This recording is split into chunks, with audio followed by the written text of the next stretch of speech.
Okay, thank you very much. I'm very happy to be back here. I think I spent some 2 years here, and I'm happy to see some of my colleagues that work together for this program, this wonderful program.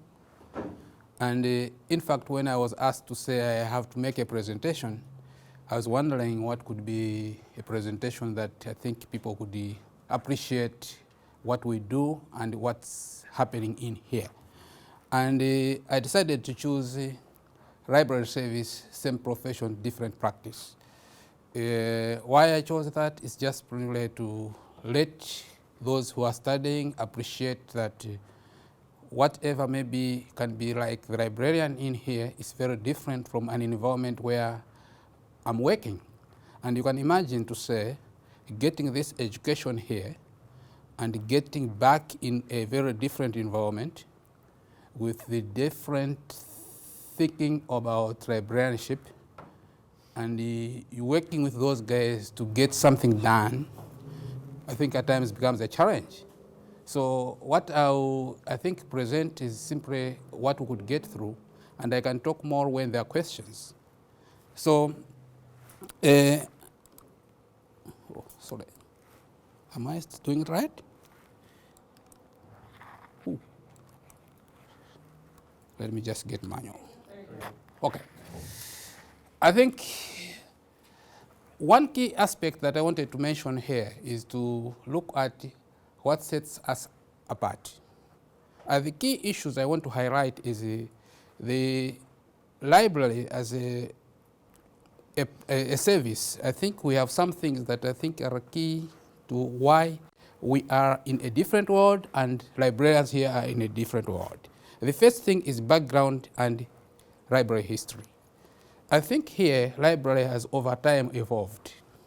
I think it starts some time back, and people had the chance to make some mistakes, and they had the chance to experience problems, and over time they have evolved and they have helped to find out the solutions to some of these problems.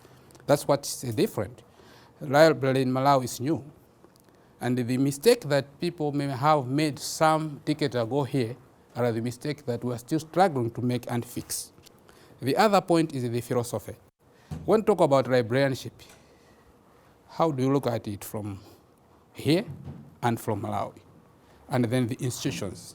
What type of institutions are available? And then innovations. What type of innovations are here and what type of innovations are in Malawi? Yeah. So if you look at the first one, I have to think about the background and history. I think from the US perspective, I think when I was getting through Robin, I like using Robin because when I came over here, my first course that I took with Dr. Antrim, I think I went into Robin. And you know, for sure, I was a teacher. I trained as an education person. And coming in here, I was becoming a librarian. And just imagine the first course I went into was here. And I had to go through different philosophies of libraries, what getting through. And when I was making this presentation, I said, I have to start from there. And starting from there is, I looked at, I think by I think it should be 1867, not 1967. It should be 1867. I think, oh, sorry, I've gone back to, I have to go back. Let me see. Here, yeah. I think by 1836, I mean 1636, US had libraries in some major universities such as Harvard and the like. That's a long time ago. I think that defines the history. And then, along with that, we have to look at libraries were established with clear mission and functions. I think that's something that I saw is very different. And the School of Library, by 1887, the first School of Librarians was established. And people have been learning here about librarianship all over these years. And then the trained librarians nurtured the environment for teaching and scholarship.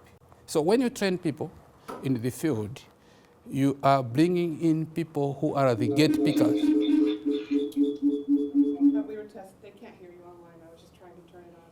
Okay. We bring in people. When you teach, we train people in a profession. In a way, you are bringing in what we call gatekeepers of the profession. People who can argue for the profession. People who can present and make others buy the idea, the values of the profession. So the longer the profession lives, the longer the opportunity to get more people on board and accept it. So just imagine, by all this time, people have been doing that. Specialized training for different types of libraries. Here, we have got school libraries, we have got the academic libraries, different type of libraries. I think people have specialized training. For each training, for each type, people focus on the function within the context. For example, if you talk about school libraries, they know it's a function of the school. That's about here. And then the other side, let's get to Malawi. This is Malawi. I think by 1967 is when the Malawi had this. You know, Malawi got independent in 1964. And the first thing that I think in 1967 is when a national library was founded, which had a definition, I mean, was looking at regional libraries, more like public, not the school type of library. No academic libraries with clear mandates. So when you have a library, you say it's an academic library, I think it's just like any other library. I think we've been struggled to say, what makes an academic library different from this other type of library? And even when it comes to training, when people train, they just train people as pool of librarians with no specific what they were getting through that. I think that defines why when I was deciding to study and come and study, that's why one of the reasons I have to come over, because I wanted to study, to work with children who go to school. And when I could work over, I saw that UCM is doing it. It's a specific program that's related to education, it's related to what you do, it's well defined. I decided to come over and study it. My counterpart who are not studying in this environment, they look at a library as just a library. And maybe if you get to a school, you start to wonder, what should we be doing? In this type of setting, you end up doing what you should be doing in the public library. You end up doing it in the academic or in the school library, and you may end up not being as effective as that. And also you have to look at the few community libraries. I mean, I think in Malawi, apart from the National Library Service, I think if you get to communities, the only libraries that you get more are from non-governmental organizations. These people who promote human rights and what have you, these are the people who try to organize these libraries for the sole purpose of simply to helping people access information. And these libraries are not mainly run by librarians. They're just the people that put in there. So you have those and you get through that one. School libraries, poorly organized with no trained librarians. At times, if you get to a school library, you cannot see a connection to the school and the library. The library is here, the school is here. They don't talk to each other. So you have a library, and people usually look at a library as a warehouse. Most of the libraries I visited, you find that, you have a library, you get through that, you get through. It's just a warehouse. And the first school for, school libraries poorly organized with no trained librarians, and they opened first school for libraries in 2003. That was the first. In Malawi, most librarians had served were having the American Library Association certificate, the ARA certificate. And my former librarian, who is now retired, he's a professor, he got the ARA certificate, and then he went to UK and trained masters, and then he became the professor and getting through that. So that was the certificate that these people were getting through. How they were getting it, whether it was regulated from here, that much I think I cannot tell, but I think that's what was getting around. But there were just few. If ever, these were the first librarians, about 4 or 5, that I think managed that. The rest, people were just taking teachers and learning there, even the National Library Service. But now Mzozo University opened the School for Librarians in 2003.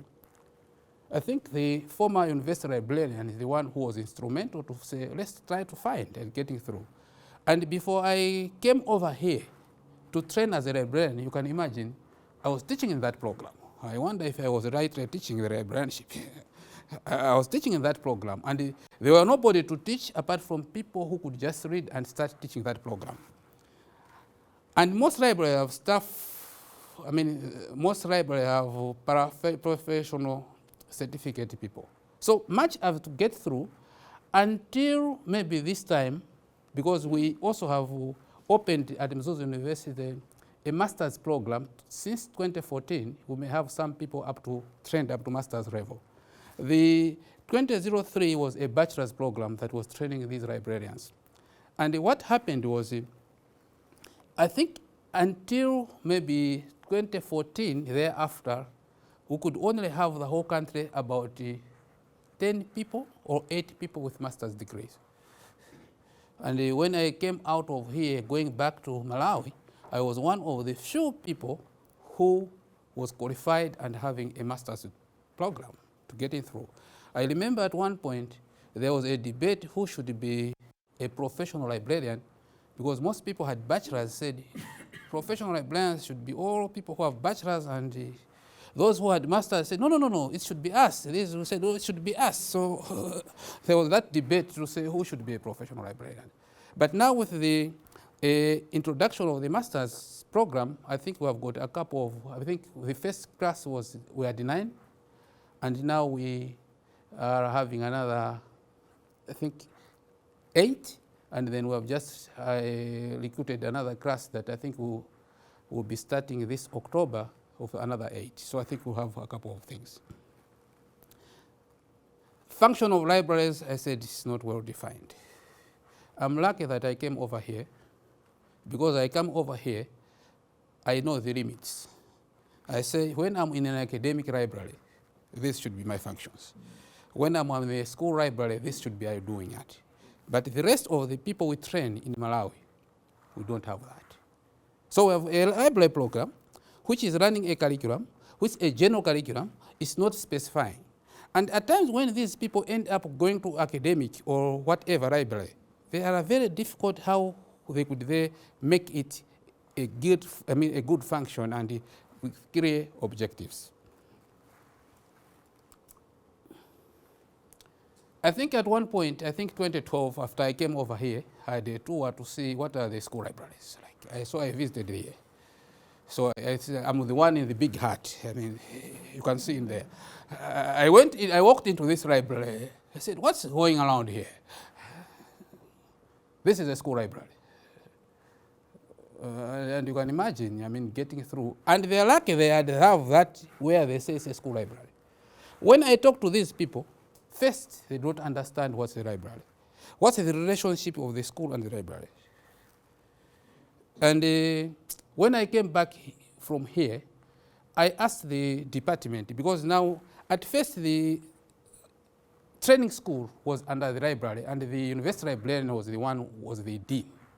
But now, it's a separate department, and I'm in the library, and it's separate. And I asked these guys to say, I think, what if you allow me to introduce some courses that can help out? I suggested 2 courses. One, a course in school librarianship that I could run, or a general course that would go children and youth information services with some components that could refer to the school and just to other children library. I think they allowed me to introduce the children and youth information service, and now I'm teaching that course, and just to help getting through. But if people have not gone through these other courses, the curricula that is followed is not defined. So I think we have some challenges, and what should we be doing in there? This is just a national library service. It's a regional one. I think the picture was not very clear. This service is, just imagine, as small as it is for the whole region. And the space is limited. Unfortunately, I had the inside pictures, but unfortunately, we had the fire disaster, and all these disasters, I lost most of the pictures, and I would only get one of that. So you can imagine that is saving the region, and it's expected to deliver all thinking. And these are mainly in cities. And in rural areas, you don't get through that. And the likelihood that most students that come to the university, the first time to see a library is when they come to see the library at the university.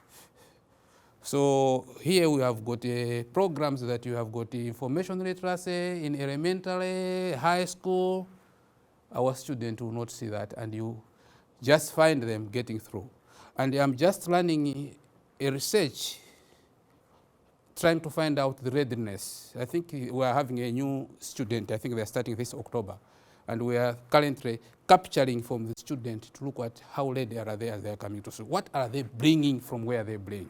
We have been struggling to say, we wanted to know what he really bring in there. Have they questions like, have you ever have a library at your school, and what type of technology you have, so that we know for sure what's in there.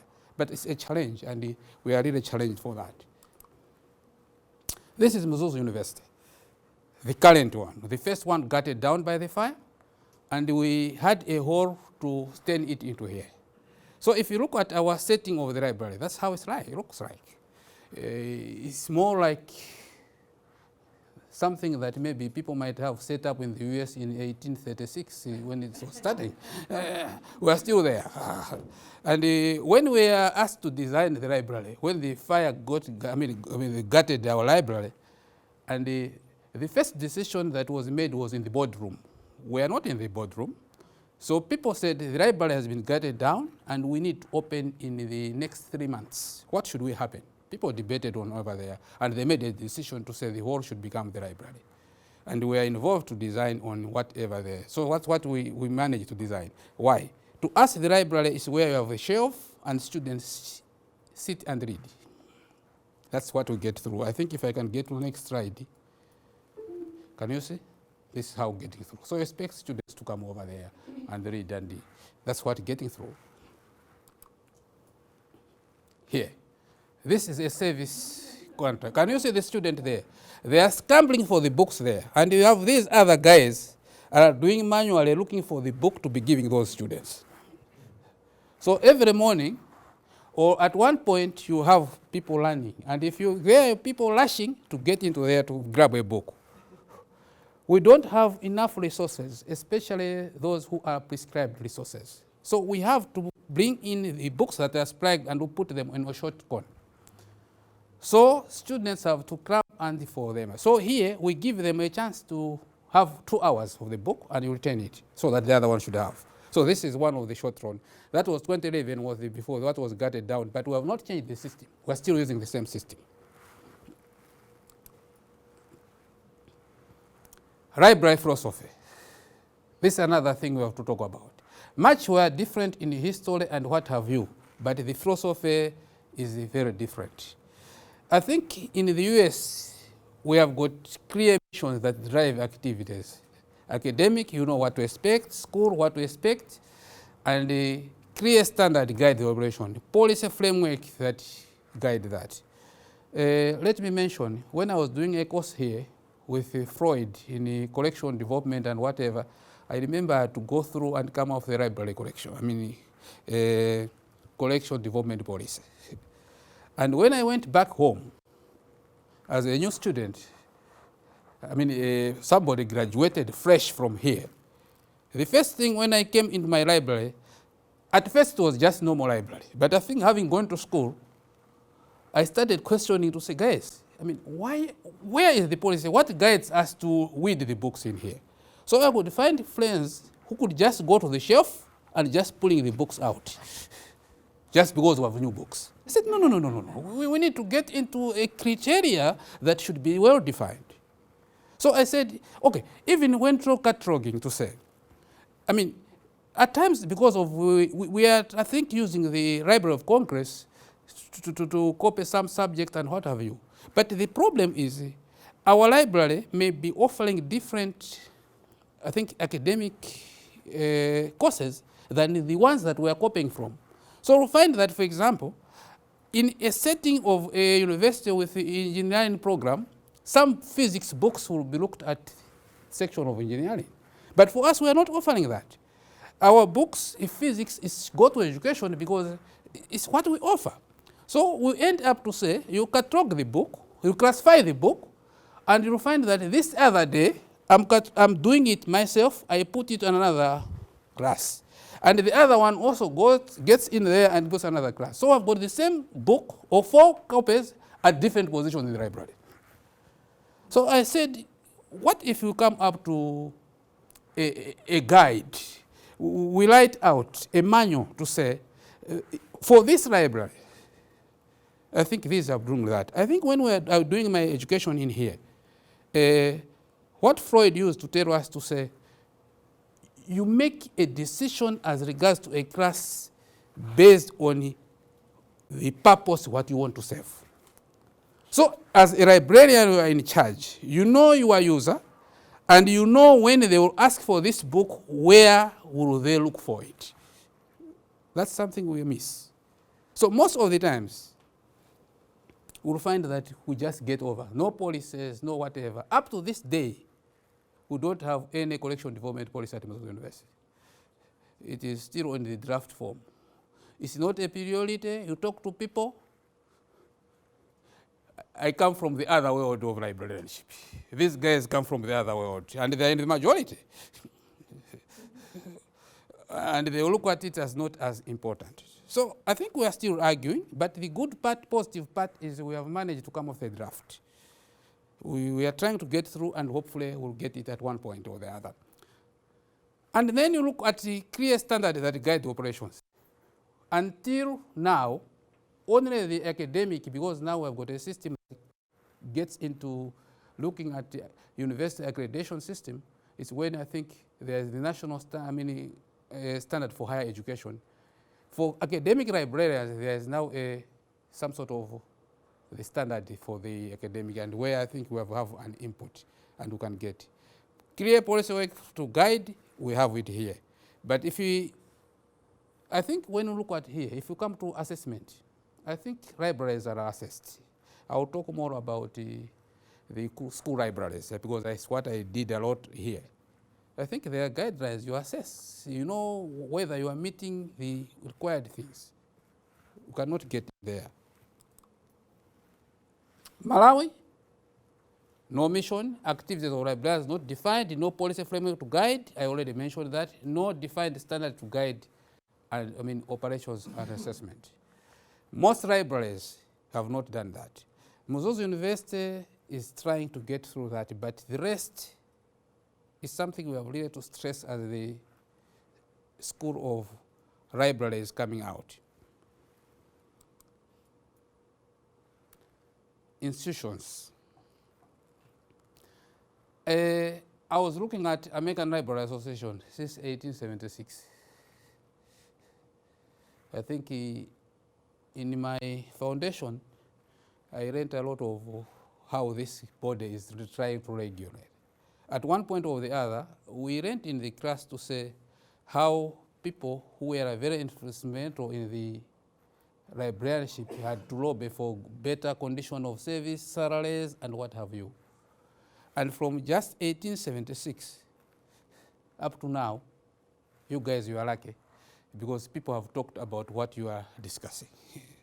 You have the people who have been ahead and have tried to make that. And we have also associations for different types under the same organization. That makes people define, discuss things of their area. Support from other education-related institutions. I think National Council of Teachers in English, national, I think, and we have got several training schools.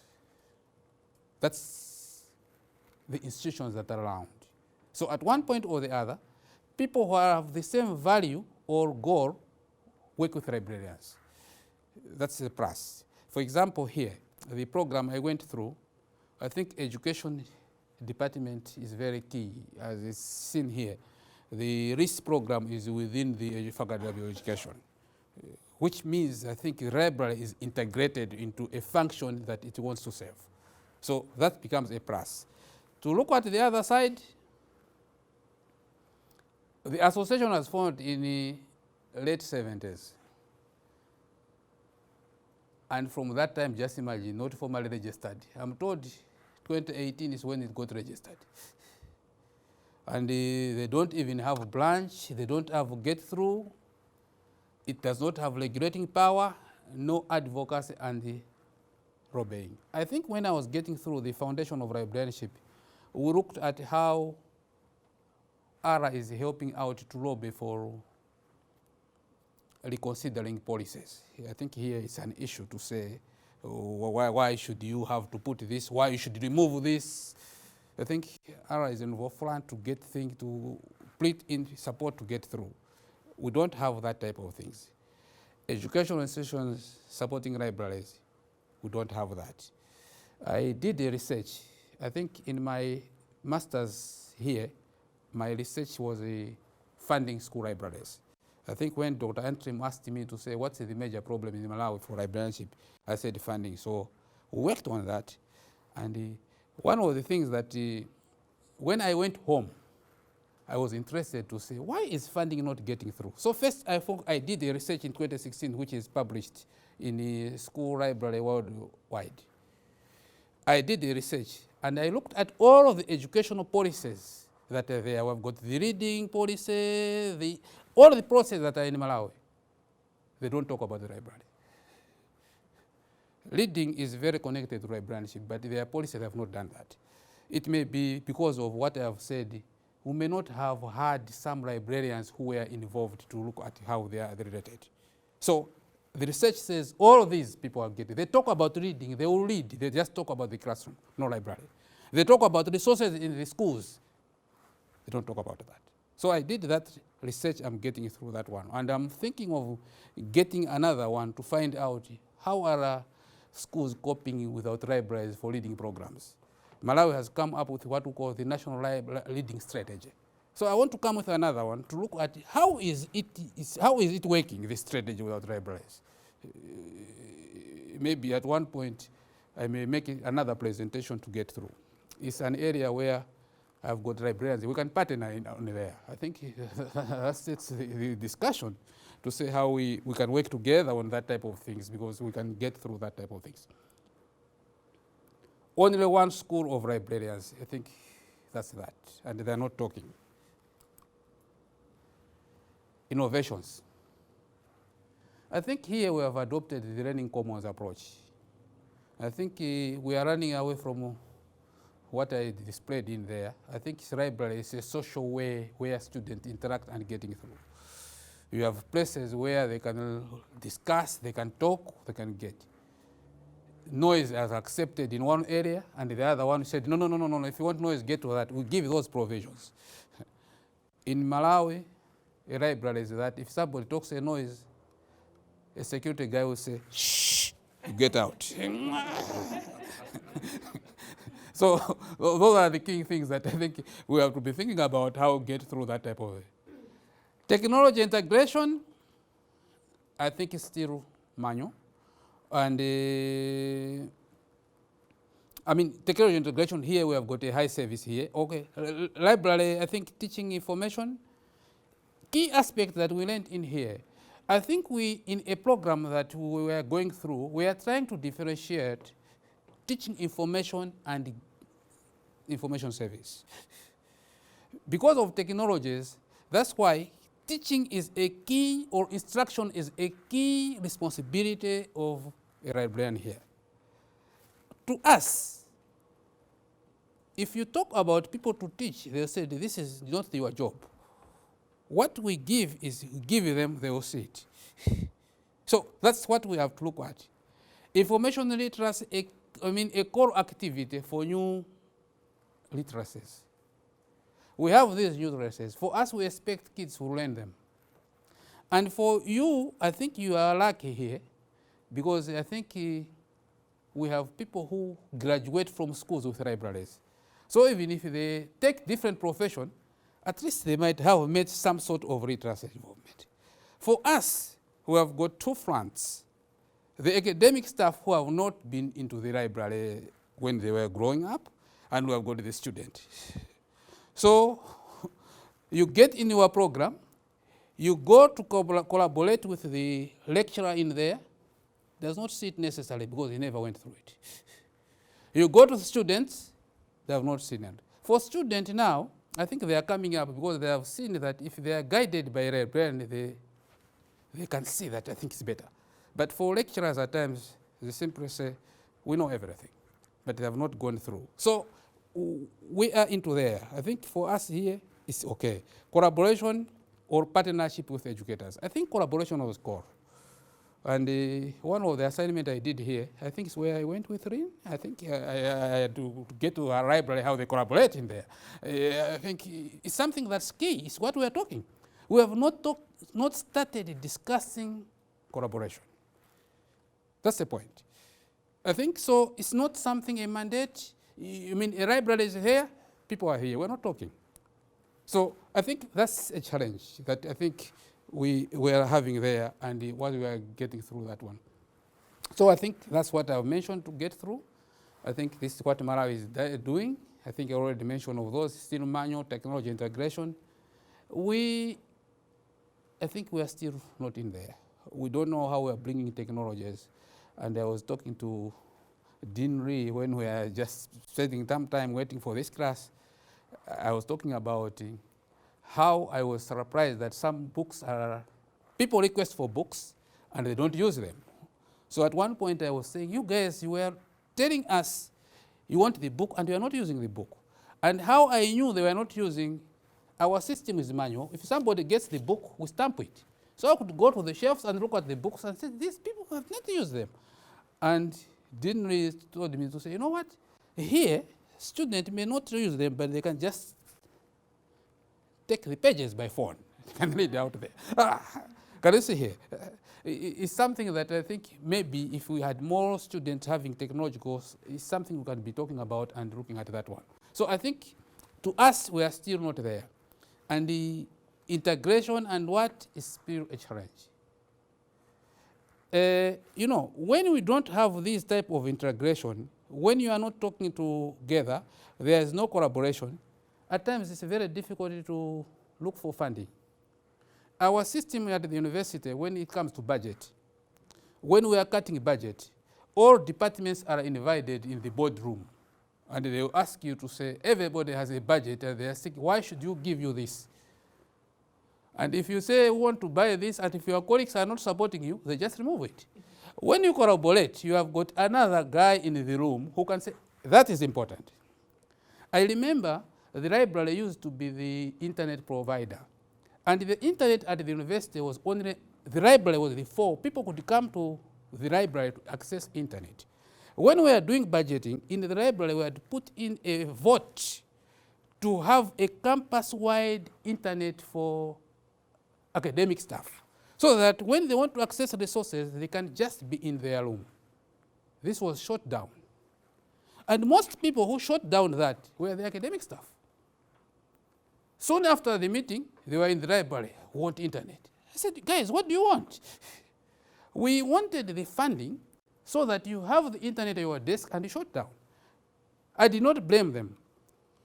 We are not speaking to each other. We have to speak to each other so that people can appreciate how these innovations can help them get there.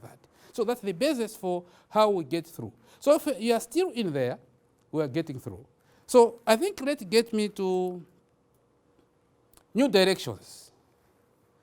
I think much as we have been into this state, but I think we have started getting the right direction. New Council of Higher Education formed with the standard of academic libraries. And this standard, because Muzuzu University is reading now and is having the program, we really went into it. And in the standard, we have, I think, put in issue of curriculum for information literacy across, so that librarians should have, and also librarians should be involved in academic committees. So these standards, I think, are about to be approved, and I think we are getting through. This program 2014, we are coming out with people at master's level. I think the strength of voice will at least matter. But this one is also based on the quality of the students that we engage. How ready are they to engage in this? So much as we are having a risk program, my worry mainly here is most people who are practicing librarians are not much involved in teaching this program. So may have been missing a point that we really need in the field. So I think hopefully that's a good direction. And in this program, I teach a course we call Information Literacy Pedagogy. This course is simply a replica of the course I did here, integration. I think with the instructor Preg, I think, she took us through that. I remember we had 2 books. We have got the library and the curriculum, and we had this instructional media. We read these 2 books, and where we are bringing integration, we are integrating these type of things. So when we are designing the master's program at that time, I was just from here, and I participated in the curriculum review. And I helped out to come up with this information literacy pedagogy. I've taught it for, I think, the first group I taught, the second group I taught, and now we have a third group. I'm also teaching it. I think when I come from here, I'll start teaching the third group. So I'm getting through that type of things. Academic setting, librarians participate in academic committees. We have done it. From Zuzu University, we lobbied the Vice Chancellor and the community to say, for any academic committee, a librarian should come in here. And we have come up with what we call Rise on Librarians. So when you discuss whatever, a librarian should be there. Why?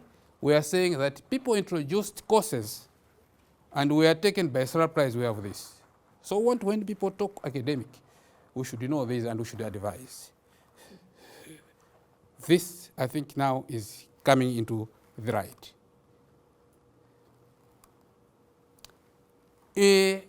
We have a COHA as library management system, information library system. I don't know what we are using here. What do you use for resource? Yeah, so I think for this one is an open source. We pioneered it. I think we would not buy. And when we asked people to give us budget, everything was shut down. So we said, we can do better. We just looked for something for free. And we have been doing that, and we are the pioneers, and we train other librarians who have done that. We are now having the reference services introduced. I think I was talking to Dean to say, in one of the classes I took was information services. And when I went back home, I asked this question, which sounded awkward to people, saying, we don't have information reference service. Where do you engage students? And when I asked my librarian, he said, can you justify why you should have it? So we had only 1 hour to write because he called for agenda on the meeting that we are having. And when I put in there, he responded to say, I need justification. So I had to work on a quick justification. I made a presentation to say. And he said, okay, let's try it if it works. So I introduced it right from there. And I was the first one coordinator, but now I think it's working. And we have to use WhatsApp for reference services. I think just before I came here, the last week, we had the University Expo with the industry to demonstrate the technologies. I was leading a team of demonstrating how we're using technology. And we demonstrated that.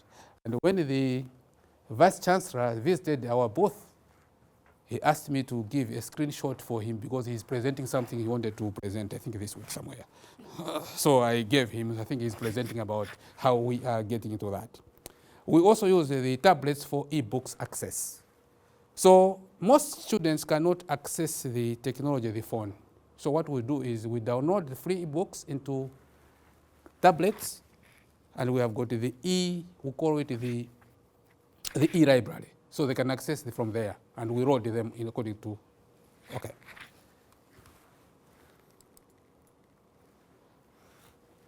Yeah, so some of my initiatives, I think I've talked about those. I've developed reference service desk, introduction information literacy level, for that, course children and youth information service, facilitation of writing books for the children. I think when I was here, I attended the school librarians and I got a booth where kids can write their own books, and I got that. And I took a course here, the Dream to Page, and I get through that. Introduction of literacy program involving parents, and the motivational talks to children.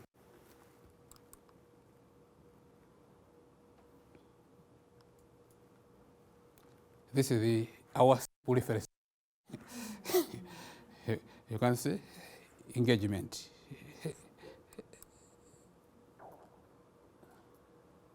These are the books that we have published. And 2 of the books are on Amazon now. People can buy from there.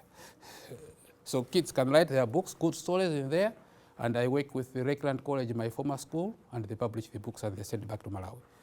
I think now we are no longer, but I think we have got these books that kids can see.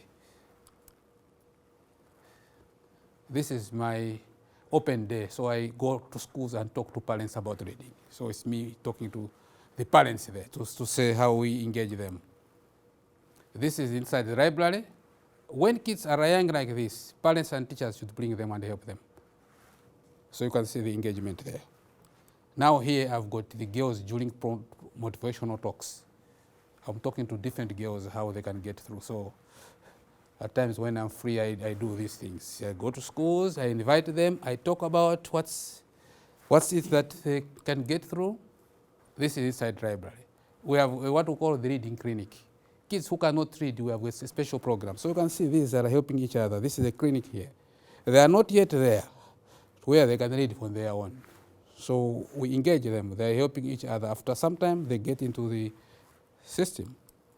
So this is how the library looks. Away from kids, so this is the library, how it looks. Here I'm doing an in-service training.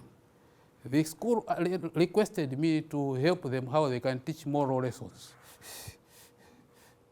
So this is the school. And I just started it, and now we'll do practical. I think the school went on break, and they just reminded me I was coming here saying, we are back. But I started it already.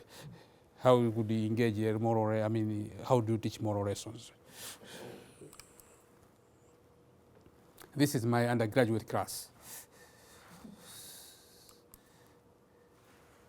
Thank you very much.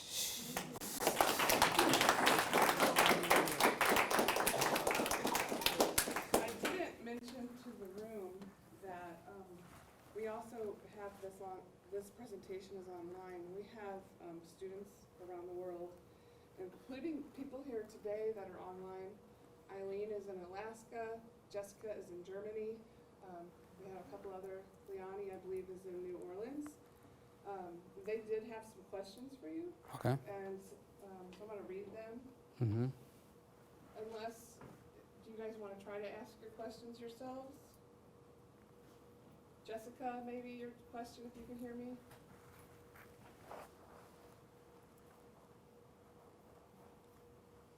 Jessica's question was, how large of an area do the regional libraries serve? And what % of the population typically visits your library?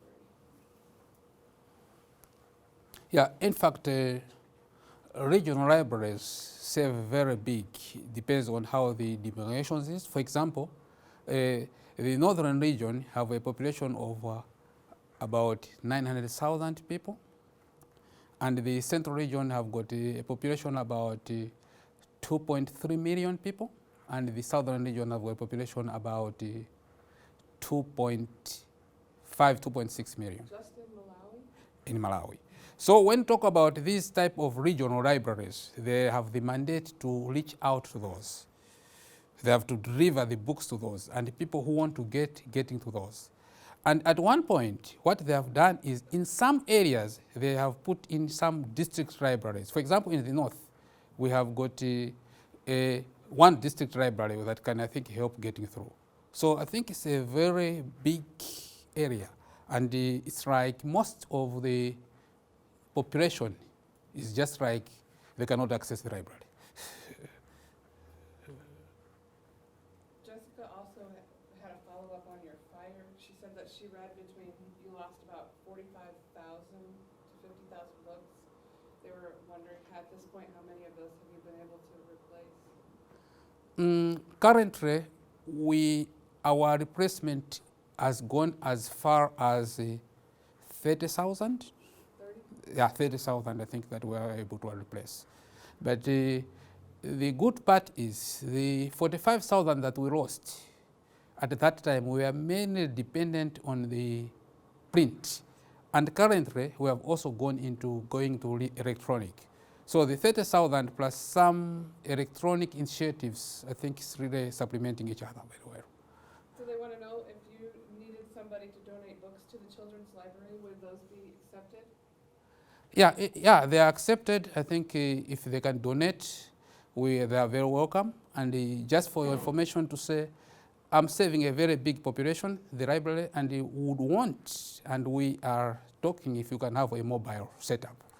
So instead of the schools just coming, because our library capacity is just 80 for a school, because we designate a day. So it means 80 students for a school of about 1,000 will access the library. So what we would want is to bring the library to the schools. Allow the schools to take books, extra ones to their schools, they can use and retain them. And if possible, have a mobile vehicle that can run around and give the books there. So extra books are important because that will make that one happen. Now about the university, Leonie asked if your university is a one-to-one. I'm not thinking, like does every student have an electronic device? Yeah, in fact, They all have a computer? yeah, I think one key aspect that I think I mentioned I did not capture, I think I forgot after I've made this one, just to demonstrate. Our e-library is simply having 46 computers against the population of a projected 5,000 students. And you can imagine, and most of these kids that come to the library are from rural settings that they don't have a library skill, the technology skill, and they cannot afford any gadget to get through. As we are getting into electronic version, we are creating somewhat a digital divide to some students, because it's like we are hiding information from them because they don't have the resources to get through. So we are trying to get into that one. And further to that, we have the order distance learning program, where I've got the face-to-face that come to the library. The distance learning, most of the time they spend time out there in their communities, and you need to reach out to them also. Those are all the questions we have from the students online. I'd like to open up the questions to anyone in the room. Yes, sir. I wonder if there's any promotion of local literacies other than English books? Is there a promotion of some of the languages that are spoken other than English, or are these libraries just filled with English books? In fact, I think, let me take through that Malawi, I think, is curricula is English-based. However, there is some sort of, to allow students to cushion the reading at the early stages, I think we can use the local language. I think the problem is we have several dialects. And some dialects there, people have not even written books in that dialect. So the only literature that is available is maybe in some local language, but not others. So to come into promotion of local, I think has been a challenge. However, we are given, I think the policy of government is we can allow local language up to third grade, but thereafter I think English should really be a key instruction for books. And most books that we have in the children's library are English. We have got the local ones that are written locally, but I think the quality is different from the English ones, because I think we do not have a lot of expertise to get through that. So we still emphasize that English, they can start the local, but English should be, I think, the way to go. Yes, please. Is the English British origin King's English, or is it American English? This time is, we have two influences. Malawi was more the British-like for every reason. But currently, we are voting both. What the difference I've seen for me, and people are noticing, books that are American written are easier to read. The English is easier than the British ones. So most books that I think, to me, I prefer the American because you read and they're very easy to read, but it's a mixed. When you are doing your assignment, the spelling check for computer will tell you the American English, because most computers are American. And you have to revise to remind yourself to say this is the British.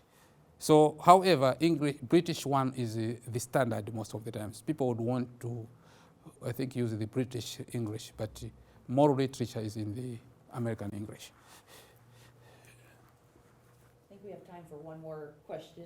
Oh, the books that you have published, Mhm. the children's books that you've published, are those in English, or do you have versions of those that are in local dialects? Yeah, in fact, one book, I mean, all the books are written in several languages. In Malawi, we have got the national language and we have got the local language. The national language is Chichewa, the local one that is taught in schools, all schools. And the books that we have published, out of all we have published, 5 books are written in English and Chichewa. One book is written in 3 languages. This one is written in 3 languages because I worked with the water department. This book, apart from making the reading, they wanted also to bring in sanitation issues of how to care for water. So they were targeting the communities in the region, which is the Tumbuka speaking. So this one has 3 languages. We have got the English, the Chichewa, and the local dialect where I come from, which is Tumbuka. Thank you You very all for much. coming.